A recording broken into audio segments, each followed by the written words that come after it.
Weiss residence, good morning. Hey, Dad. It's me. Hey there, Em. Meredith Christmas. I was hoping to hear one of your special holiday puns. Merry Christmas to you, too. I wish I was in PO right now. That makes 2 of us. And probably 3, but Mom's at the motel. Guess I'm not the only one working today, then. Fine mess I got myself into, huh? Do you want my 2 cents, or shall I just listen? I reckon I already know what you're thinking, and you're probably right. I'll be okay, Dad. Work's progressing nicely, actually. And Tess is coming over later. She's also stuck here. We're going to try to cook up some semblance of a Christmas meal. Oh, that's good to hear, Em. But I'm glad the other Em will be in charge of my Christmas dinner. Can't disagree there. Her lemon mashed potatoes alone blows all my cooking out of the water. Oh, that reminds me, I need to try to pry that secret recipe out of her. I'm gonna call her at the motel right now. Thanks for talking, Dad. And Meredith Christmas. Missile Thomas wishes you the same. Oh, I did not hear that. Love you.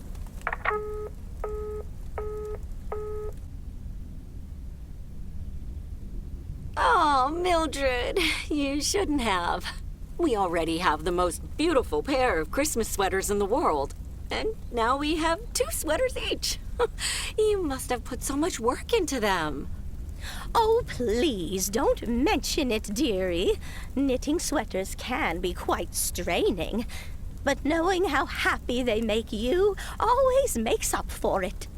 Well, we're so grateful. Right, Thomas? They're beautiful. Thank you so much, Mildred. They're so comfy and colorful. If only it was Christmas every day. Oh, Thomas, that makes me so happy to hear. I can't wait to start working on next year's designs. I've also made sweaters for Frank and Jack and Robert and Bert, but they all said that wool gives them an allergic reaction. Isn't that a coincidence? Beth, I hope you aren't allergic to wool. You're not going to believe the coincidence, Mildred, but yes, I actually am. And it's such a shame. If only I, too, could celebrate Christmas wearing one of those beautiful sweaters. Anyway, Emily, would you be a darling and pass me the peas, please? Peas? I don't... Oh, you mean the string beans. I suppose peas would have gone lovely with the meal as well, now that you mention it. Right, Thomas? I suppose. Oh, yes, of course. I meant the string beans. Of course, silly me. But let me get on with it. It's time for my presents now. And you may have already guessed that they're books. Mildred, why don't you open yours first? Well, I'm not really one for presents, but I appreciate the gesture. Let's see now. The Cat's Pajamas. I've never heard of it, but it has a nice title, I suppose. It's an encyclopedia about cats. A Whiskerpedia, if you will.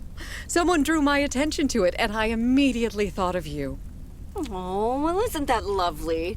Such a heartfelt gift. Isn't it, Thomas? Maybe you can start knitting your cats some pajamas now. Well, they do like balls of yarn. Thank you, Beth. It was my pleasure, Mildred. And now for Emily's gift. Oh, why, thank you, Beth.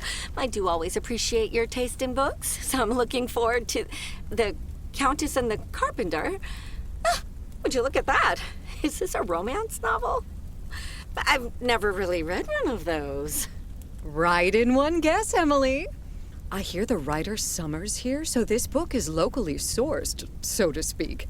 And, dare I say it, the prose is quite compelling in the romance department, if you catch my drift.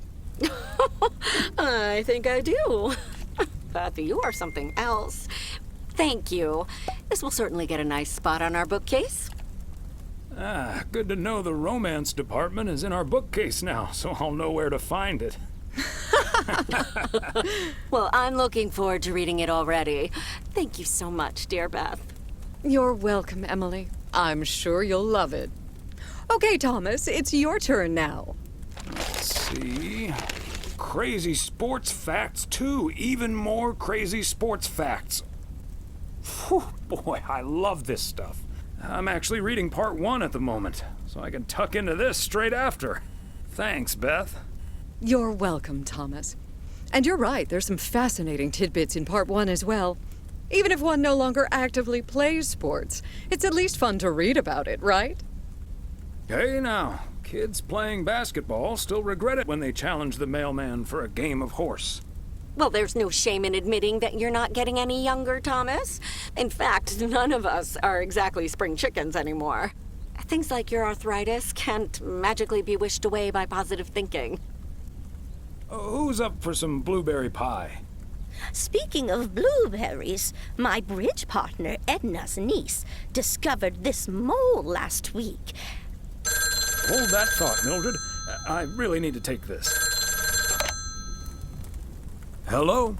Hi there. Could you put me through to Meredith Weiss, please? Excuse me, who is this? Oh, it's Steve. Steve Mitchell from work. Is Meredith there?